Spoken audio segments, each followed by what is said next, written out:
ሰላምና ጤናን ፍቅርን በረከትን ያድልኝ። ክብራትና ክብራን ሣድስ ቤተሰቦቼ በድጋሚ ተገናኝተናል። እንኳን ለበዓለ ትንሣኤው በሰላም አድረሳችሁ ማለት እንወዳለን። ቅዳሜ ስዑር ዛሬ እንግዲህ በጣም ወሳኝ የሆነ ቀን ነው።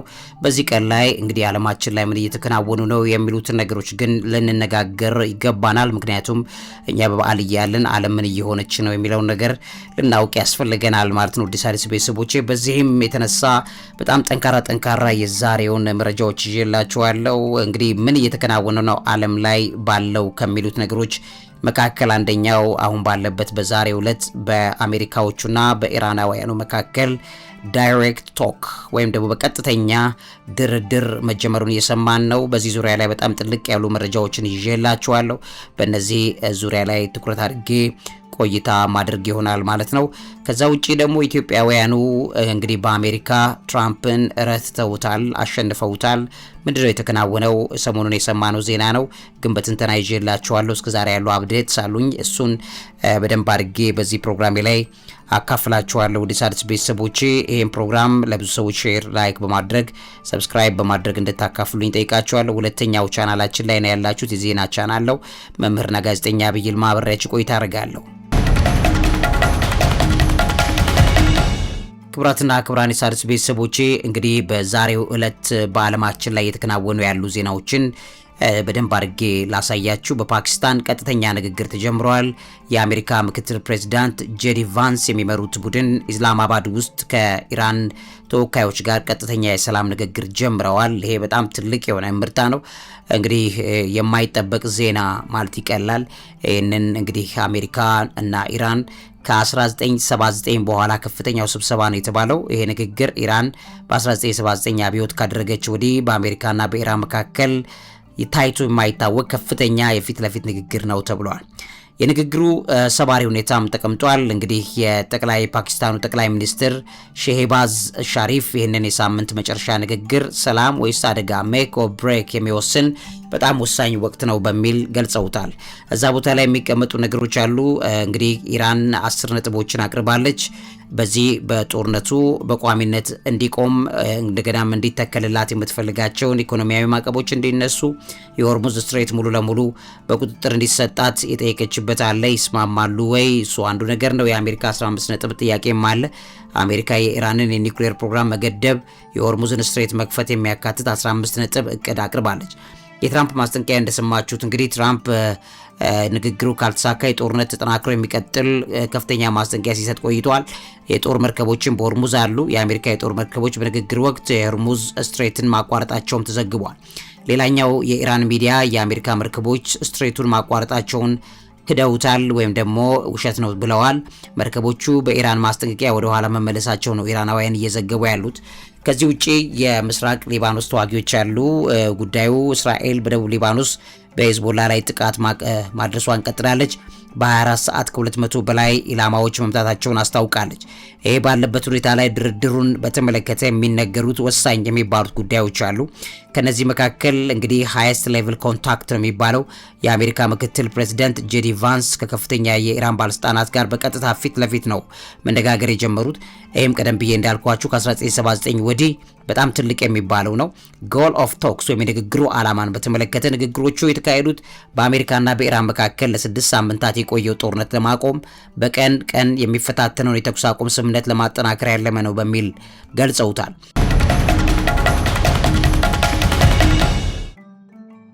የአሜሪካን ልዑክ መሪ ወይም ዩኤስ ዴሌጌሽን ሊደር አሉ። እንግዲህ የአሜሪካን ልዑክን የሚመራው ምክትሉ ፕሬዚዳንት ነው። ልዩ ልዑኩ ስቲቭ ዊትኮፍን እና የፕሬዚዳንት ትራምፕን አማች ጃሬድ ኩሽነርም በቡድን ውስጥ መካተታቸው የተሰማ ይገኛል። የኢራን ልዑክ ቡድን ወይም ኢራንያን ዴሌጌሽን ሊደርን በተመለከተ ደግሞ ያንን የሚመሩት የፓርላማው አፈ ጉባኤ ሞሐመድ ባጋር ጋሊባፍ ናቸው። እንግዲህ እኒህ ሰው ሊገደሉ ሊስት ውስጥ ከቀቡ ሰዎች መካከል ላይ ይገኛሉ። የውጭ ጉዳይ ሚኒስትሩም አባስ አራግቺም በቡድን ውስጥ ተካተዋል።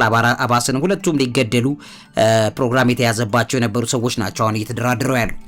ሌላኛው እንግዲህ ከዚህ ጋር ተያይዞ ሜዲዬሽኑን የሚያደርጉት ፓኪስታኖቹን በሽምግልና የሚመሩት እንደሚታወቀው ስለ ስብሰባው የተካሄደው በፓኪስታን ርዕሰ መዲና ኢስላማባድ ነው። እንግዲህ ፓኪስታን ጠቅላይ ሚኒስትር ሼህባዝ ሻሪፍ አማካኝነት ለንግግሮቹ መሳካት ወሳኝ ሚና እንደተጫወተች ፓኪስታን እየተነገረ ያለበት ነገር ከፍተኛ አድናቆት ተሰጥቷታል። ንግግሮቹ ቀጥተኛ ወይም ፌስ ቱ ፌስ የሶስትዮሽ ንግግር መሆናቸውን የዋይት ሃውስ ባለስልጣናትም አረጋግጠዋል። ይህም ቀደም ሲል ይነገር ከነበረው በአማላጅ በኩል የመነጋገር ባህል የተለየ እንደሆነ የምናስተውልበት ነው ማለት ነው። ከዛ ውጪ የንግግሮቹ ዳራ ወይም ባክግራውንድ ኦፍ ዘ ኮንቴክስት አለ። ይህንን እንግዲህ ንግግሮቹ የተጀመሩት አሜሪካ በሆርሙዝ ባህር ወሽመጥ ላይ የጀመረችው ወታደራዊ ጥቃት ተከትሎ ኢራን በሊባኖስ ላይ የሚሰነዘሩ ጥቃቶች እንዲቆሙ በጠየቀችበት ወቅት መሆኑን ዋሽንግተን ፖስት በደንብ አድርጎ አስቀምጦታል። ስለዚህ ይህንን ነገር በተመለከተ በትክክል የምንረዳው ነገር አለ። ከዛ ጎን ለጎን ደግሞ በተለይ የፓኪስታንን ወክለው ማለት ነው ኢራንን ወክለው በፓኪስታን የተገኙት የኢራን ድርድር ቡድን ደግሞ የኢራን የፓርላማ አፈ ጉባኤ መሐመድ ባጋር ቃሊባፍ ናቸው። ልኡኩን እየመሩ ያሉት የቀድሞ ወታደራዊ አዛዥ የነበሩት ቃሊባፍ በአሁኑ ወቅት የኢራን ከፍተኛ ባለስልጣን እንደሆኑ ይነገራል።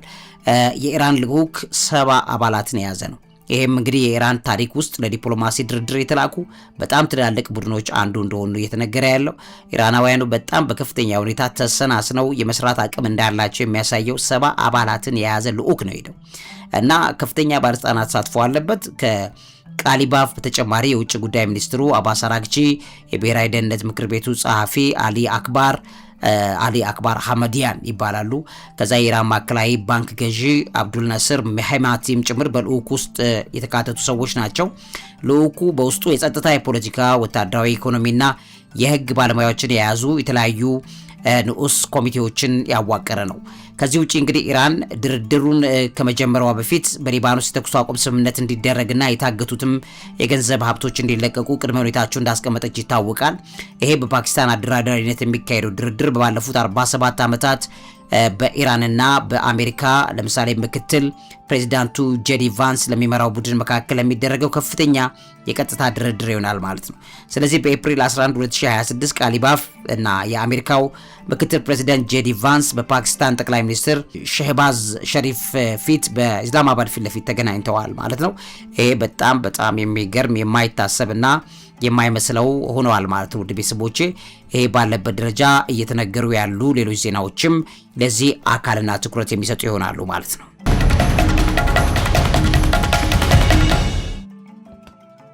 እንግዲህ ክብራትና ክብራን የሣድስ ቤተሰቦቼ እንግዲህ በአሁን በዚህ በጦርነቱ ሰላም እንዲሰፍን ለማድረግ ሲስፋየር ወይም የተኩስ አቁም ስምምነት ከተደረገ ወዲህ ባሉት ትላንትናና ዛሬ ብቻ እንኳ የተለያዩ የቦምቢንግስ እየተሰሙ ይገኛሉ። በየቦታው ላይ ያው አሉ። አሁንም ሙሉ ለሙሉ ቀጠላለም። ምክንያቱም እየተከናወኑ ያሉት ነገሮች በጠቅላላ በጥርጣሬ ውስጥ የተሞላ እንደሆነ ይታወቃል። ከነዚህ መካከል እንግዲህ የደቡብ ሊባኖስ የአየር ድብደባዎች ቀጥለዋል። አፕሪል 10 11ም እስራኤል በሊባኖስ በተለይም በናባቴህ አካባቢ ከፍተኛ የአየር ጥቃት ማድረሷን ቀጥላለች። ሄዝቦላ ከሰሜን እስራኤል የተሰነዘረውን ጥቃት ለመከላከል በምላሽ እርምጃ እየወሰደ መሆኑን እየተነገረ ነው የሚገኘው።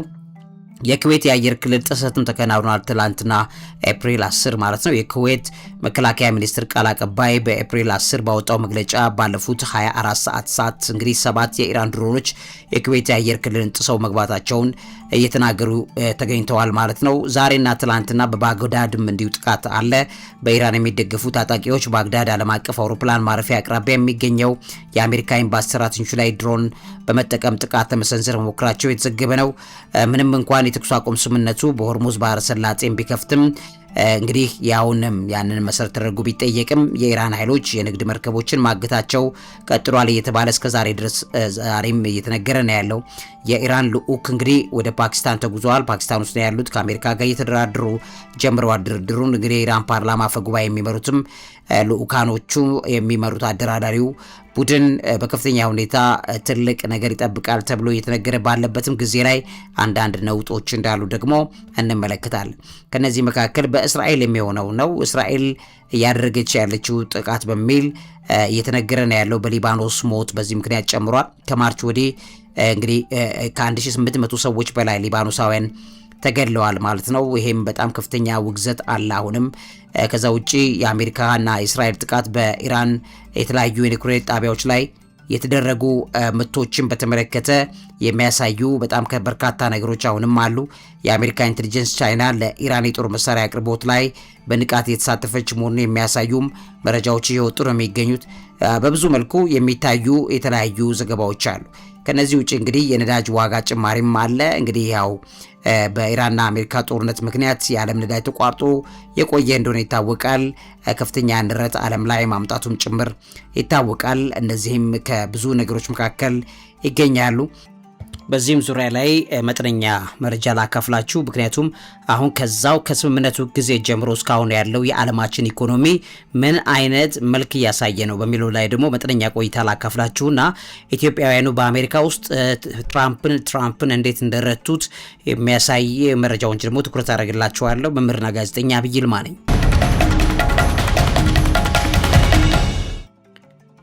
እንግዲህ ክቡራትና ክቡራን የሣድስ ቤተሰቦቼ በኤፕሪል መጀመሪያ አካባቢ ላይ በደረሰው የተኩስ አቁም ስምምነት ተከትሎ የዓለም ኢኮኖሚ እስካሁን በኤፕሪል 11 2026 እንኳን ያለው ወቅት ያለው ሁኔታ እንኳን ብንመለከት ከፍተኛ ለውጦች እንዳሉበት ያሳያል። የገንዘብ ገበያ እፎይታና ተለዋዋጭ ሁኔታ ወይም ማርኬት ሪሊፍ ኤንድ ቮላቲሊቲ ያለ አሁንም ይሄ የተኩስ አቁም ስምምነቱ በፋይናንስ ገበያዎች ላይ መጀመሪያ እፎይታን አምጥቷል። ነገር ግን የአክሲዮን ገበያዎችን በተለይም የአውሮፓና አሜሪካ ጭማሪ አሳይተዋል። ይሁን እንጂ ስምምነቱ ተሰባሪ ወይም ፍራጃይል ነው ወይም ደግሞ ምናልባትም ሊሰበር ይችላል በማለት የገበያ ተለዋዋጭነቱ ቀጥሏል። ምክንያቱም ጥርጥር አለ። ሌላኛው የነዳጅ ዋጋ መቀነስ ነው። ኦይል ፕራይስ ዲፕ ነው። በስምምነቱ ምክንያት የነዳጅ አቅርቦት መስተጓጎል ይፈታል ተብሎ በመታሰቡ የብሬንት ነዳጅ ዋጋ ከ$100 በላይ ሆኖ ነው የነበረው ወደ $95 ዝቅ ማለቱ እየተነገረ ነው። ቢሆንም ዋጋው ከቀድሞ ወራት አንጻር አሁንም ከፍተኛ ሆኖ ይቀጥላል ተብሎ ይጠበቃል። አጠቃላይ እነዚህ 10 ምናምን ቀናት እስኪያልፉ ድረስ። ሌላኛው የዋጋ ግሽበት ነው። አሁንም ከፍተኛ ነው። ፐርሲስተንት ሃይ ኢንፍሌሽን በሚባል ደረጃ የተኩስ አቁሙ ቢሆንም አሁንም ተከናውኖም ቢሆንም የህይወት ውድነት ወይም ኮስት ኦፍ ሊቪንግ ግፊት ቀጥሏል። በግጭቱ ምክንያት የተፈጠረው የዋጋ ንረት በተለይም በኃይልና በነዳጅ ሸማቾችን የመግዛት አቅም በመቀነስ የዋጋ ግሽበቱን ከፍተኛ ደረጃ ላይ እንዲደርስ እንዳደረገው እየተነገረ ይገኛል። በተለይም ከአንዳንድ ቦታዎች ላይ ከ3.3% በላይ አሁንም ኑሮ በዋጋ ግሽበት ላይ ነው የሚገኘው። ከዚህ ውጪ የኢኮኖሚ እድገት መዳከምም እየታየ ነው። ግሮዝ ዳውንግሬድ እየታየ ነው። የዓለም አቀፉ የገንዘብ ድርጅት ወይም IMF እና የዓለም ባንክ ግጭቱ በኢኮኖሚ ላይ ባሳደረው ዘላቂ ጠባሳ ወይም ስኬሪንግ ኢፌክት ይባላል። በዛ ምክንያት የ2026 የዓለም አቀፍ ኢኮኖሚ እድገት ትንበያቸው ቀንሰውታል ማለት ነው። እድገቱ ከ2025 በታች እንደሚሆን ይጠበቃል። በጣም የሚያሳዝን ነው። ሌላኛው የአቅርቦት ሰንሰለትና የጭነት ዋጋ መስተጓጎል ሰፕላይ ቼን ዲስረፕሽን የሚባለው ነው። የሆርሙዝ ባህረ ሰላጤ በመዘጋቱ የነዳጅና ሌሎችም አስፈላጊ የሚባሉ ጥሬ ዕቃዎች እንደ አልሙኒየምና ማዳበሪያ በመጓጓዝ ላይ ከፍተኛ መስተጓጎል ተፈጥሯል። የጭነትም ዋጋ አሁንም በጣም ከፍተኛ ነው። ይሄም ስቲል በየሀገራቱ ላይ ባለው ኢኮኖሚ አሁንም ኔጌቲቭ የሆነ ወይም አሉታዊ ተጽዕኖ ፈጥሮ እንደሚቀጥል እየተነገረ ይገኛል። የቻይናና የሩሲያ ኢኮኖሚ መጠናከር ግን እዚህ ጋር እየተነገሩ ካሉ ሪፖርቶች መካከል ይገኛል። ሪሌቲቭ አድቫንቴጅ ያላቸው አሁንም ያለው የኢኮኖሚ ቀውስ ለቻይናና ለሩሲያ ኢኮኖሚ ጥቅማቸውን እንዲያስከብሩበት እድል እንደፈጠረላቸው እየተነገረ ይገኛል። ለአሜሪካ ግን ኢኮኖሚዋን ጫናዋን አምጥቶባታል። የኢኮኖሚ ባለሙያዎች በዚህ ዙሪያ ላይ ተንትነውታል። ሌላኛው የንግድ እድገት መቀነስ ነው። ስሎዊንግ ትሬድ ግሮዝ የሚባለው በ2025 ጠንካራ የነበረው የዓለም ንግድ በ2026 ከፍተኛ የንግድ እንቅፋቶችና የፖሊሲ እርግጠኝነት አለመኖርም ጨምረዋል። እድገቱ ከፍተኛ ፍጥነት እንደሚቀንስ የዓለም ንግድ ድርጅት WTO ማስታወቁ ግን እየተነገረ ነው። የንግድ እድገት ቀንሷል። ሌላኛው ምንድነው? የግጭት ቀጠና በኢኮኖሚ ውድቀት ወይም ሪጂናል ኢምፓክት የሚባለው ነው። በቀጥታ ግጭት ባለባቸው አካባቢዎች ለምሳሌ በመካከለኛው ምስራቅ የሀገር ውስጥ ምርት ወይም GDP እስከ 10% ሊቀንስ እንደቻለ እየተገመተ ይገኛል። OECD የሚባለው የእስራኤል ኢኮኖሚ እንደገና ይመለሳል ብሎ ቢገምትም አሁንም ከፍተኛ ስጋት በእስራኤል ኢኮኖሚና በመካከለኛው ምስራቅ ላይ ተጋርጦ ተቀምጧል። ስለዚህ በዚህ ዓመት ላይ የጦርነቱን ዋጋ እየከፈሉ ይቀጥላሉ ብሎ ትንተናውን አስቀምጧል። በAI እና በአረንጓዴ ኢንዱስትሪዎች ላይም ያለ ተስፋ አለ። AI and green tech growth የሚባል ግጭቱ ቢኖርም በአርቲፊሻል ኢንቴሊጀንስ ቴክኖሎጂዎች በተለይ በሴሚኮንዳክተሮችና በአረንጓዴ ኤነርጂ ምርቶች ላይ ያለው ፍላጎት አሁንም ከፍተኛ ነው። ይህም የኢኮኖሚ እድገቱን ከመውደቅ ሊያገግሙ ከሚችሉት ምልክቶች መካከል አንዱ ነው ተብሎ ይጠቀሳል። ሌላኛውና የመጨረሻው የአሜሪካ ቀዳሚ ፖሊሲዎች ተጽዕኖ ነው። US ትሬድ ፖሊሲስ የሚለው አሜሪካ በኤፕሪል 2026 የጣለችው ከ10 እስከ 15% ሁለንተናዊ ታሪፍ ወይም ታሪፍ የሚባለው እና ተጨማሪ የዘርፍ ቀረጥ ዓለም አቀፍ የንግድ ፍሰትን በማስተጓጎልና ዋጋን በመጨመር የዓለምን ኢኮኖሚ ወደ ተለየ የእድገት ፍጥነት እያመራው እንደሚገኝ እየተነገረ ይገኛል። UN ትሬድ ኤንድ ዲቨሎፕመንት የሚለው ተቋም ያወጣው መረጃ ሲያሳይ በዚህ ደረጃ ላይ የአሜሪካ ትራምፕ በተደጋጋሚ ያወጣቸው የታሪፍ ተጽዕኖዎችም አሁንም በንግዱ ላይ ከፍተኛ ተጽዕኖ ፈጥረው ይቀጥላሉ በማለት ዩኤን ትሬድ ኤንድ ዲቨሎፕመንት እንደገናም ታይም ኦፍ እስራኤል የተባለው ሚዲያ እንደገና GMA ኔትወርክ ካፒታል ኢኮኖሚክስ DESA ፐብሊኬሽንስ ሌሎችም ምንጮች አድርጌ ከዚህ ሰበሰብኩላችሁን አካፍያችኋለሁ። ወደ መጨረሻው መረጃ ላይ የለፍ ኢትዮጵያውያን ሀበሾች በአሜሪካ ውስጥ የትራምፕን እንግዲህ ያቅርቦ የነበረው ነገር ነበር እንደምታውቁት ከዚህ በፊት ያንን በፍርድ ቤት መርታታቸው እየተነገረ ነው። በጣም የሚገርም ውጤት ነው የታየው። በሱ ዙሪያ ላይ መጠነኛ ቆይታ ላድርግላችሁ። መምህርና ጋዜጠኛ ዐቢይ ይልማ ነኝ። እንግዲህ ክቡራትና ክቡራን የሣድስ ቤተሰቦቼ በኤፕሪል 2026 መጀመሪያ ላይ በወጡ ዘገባዎች መሰረት አንድ የአሜሪካ ፌዴራል ዳኛ የዶናልድ ትራምፕ አስተዳደር ከ5000 በላይ ኢትዮጵያውያን ዜጎችን እንዳይባረሩ ወይም እንዳይመለሱ የማገድ አቅም አሳይተዋል ማለት ነው። ይህም ውሳኔ በተጎዱ ስደተኞች ላይ ትልቅ ህጋዊ ድል ተገኝተዋል። ከዚህ ውጪ እንግዲህ የዳኛ ውሳኔ የቦስተን ዲስትሪክት ዳኛ ናቸው። ብሪያን ሙርፊ ይባላሉ። የትራምፕ አስተዳደር ከ5000 በላይ ኢትዮጵያውያን የጊዜያዊ ጥበቃ ደረጃቸውን ወይም TPS የሚባለውን በመሰረዝ ይባረሩ የሚል ትራምፕ አውጥቶት የነበረው መመሪያ እንደነበረ ይታወቃል። ያ እንዳይባረሩ እኒሁ ዳኛ ማገድ ችለዋል ማለት ነው። ኢትዮጵያውያኑ በከፍተኛ ሁኔታ ነው ይህንን ነገር እየገፉ እስካሁን ድረስ ያቆዩት። ማለትም በጣም በከፍተኛ ሲከራከሩ ነበር በየፍርድ ቤቱ ባለሙያ ቀጥረው ማለት ነው። ስለዚህ ኢትዮጵያውያኑ አሸንፈዋል ማለት ነው። የጊዜያዊ ጥበቃ ደረጃ የሚባል ወይም TPS የሚባል አለ። የሚባረሩት ኢትዮጵያውያን በአሜሪካ ያለ ፍርሃት እንዲኖሩ እንዲሰሩ የሚያስችላቸውን የጊዜያዊ ጥበቃ ደረጃ ወይም ቴምፖራሪ ፕሮቴክትድ ስታተስ የሚባሉ ተጠቃሚ እንደነበሩ ይነገራል። ከዚህ ውጪ እንግዲህ ዳኛው ይሄንን እግድ የጣሉት ሮብ በኤፕሪል 8 2026 ላይ ነው። ከዚህ ቀደም እንግዲህ የተላለፈው የፌብሩዋሪ 13 የመባረር የመጨረሻ ቀን ተራዝመዋል ማለት ነው። በጣም ትልቅ ድል ነው ለኢትዮጵያውያኑ። እንግዲህ የጉዳዩን አሰጣጥ በተመለከተ አመጣጡም ጭምር 3 ኢትዮጵያውያን እና አፍሪካን ኮሚኒቲ ቱጌዘር የተባለ ድርጅት በትራምፕ አስተዳደር ላይ ክስ በመመስረት የቲፒኤስ መብታቸው ያለ አግባብ እንዳይሰረዝ ጥበቃ እንዲያገኙ አድርገዋል። ከዚህ ውጪ የዳኛው ምክንያት አለ። እንግዲህ ዳኛ ሙርፊ የሀገር ውስጥ ደህንነት መመሪያ ወይም DHS የሚባል ህጋዊ ሂደቶችን አለመከተሉንና የቲፒኤስ መብትን ለመሰረዝ የቀረበው ምክንያት ከእውነት የራቀ ወይም ፕሪቴክስቹዋል ነው በሚለው በከፍተኛ ሁኔታ ሞግተው አሸንፈዋል። የትራምፕ አስተዳደር አቋሜን ተመልክቶ የትራምፕ አስተዳደር በኢትዮጵያ ያለው ሁኔታ ለተመላሾች አስተማማኝ ነው፣ ኢትዮጵያ ውስጥ ያለው ሰላም አስተማማኝ ነው፣ መመለስ አለባቸው ወደ የመጡበት ሀገራቸው በሚል በቲፒኤስ እንዲቋረጥ ወስኖ እንደነበረ ትራምፕ ይታወቃል። አስተዳደሩ TPS ለቋሚ ነዋሪዎች የሚሰጥ ትኬት አይደለም የሚል አቋም አለው የትራምፕ አስተዳደር። ከዚህ ጋር እንግዲህ የኢትዮጵያውያኑ መከራከሪያ ተከሳሾቹ በኢትዮጵያ አንዳንድ አካባቢዎች አሁንም የታጠቁ ግጭቶችና አስቸጋሪ ሁኔታዎች መኖራቸውን በመጥቀስ መመለሳቸው ህይወታቸውን ለአደጋ ያጋልጠናል ብለውም ተከራክረዋል። ከዚህ ጋር የህግ ድልም አግኝተዋል ማለት ነው። ይህ ውሳኔ ከ5000 በላይ ኢትዮጵያውያን በአሜሪካ መቆየት እንዲችሉ የሚያስችል ትልቅ ህጋዊ ድል እንዲያገኙ አድርጓቸዋል። ሆኖም ግን የህግ ሂደቱ ገና አላለቀም። ስለዚህ በጣም መጸለይ ያስፈልጋል የቀረው ነገር እንዲያልቅላቸው ማለት ነው። እዛው እንዲቀመጡና እንዲሰሩ ነው እኛ የምንፈልገው። እዚህ ቢመጡ አሁን ባለበት ሁኔታ ላይ ተጨማሪ ነው እንጂ የሆነው በተረጋጋ ሰዓት ሀገር መመለስ ይችላሉ። ግን አሁን ባለበት ሁኔታ እዛ ሆነው የሚሰሩበት እድል ቢመቻች ለሀገርም ጠቃሚ እንደሆነ ይታወቃል። ስለዚህ አስተዳደሩ ውድቅ መሆንም ጭምር እየተነገረ ነው። ይህ ውሳኔ ትራምፕ ወደ ስልጣን ከተመለሰ በኋላ በስደተኞች ላይ የሚያደርገውን ጥብቅ እርምጃ ለመግታት የተደረገ ትልቅ ህጋዊ መሰናክል ሆኖበታል ተብሎ እየተነገረ ይገኛል።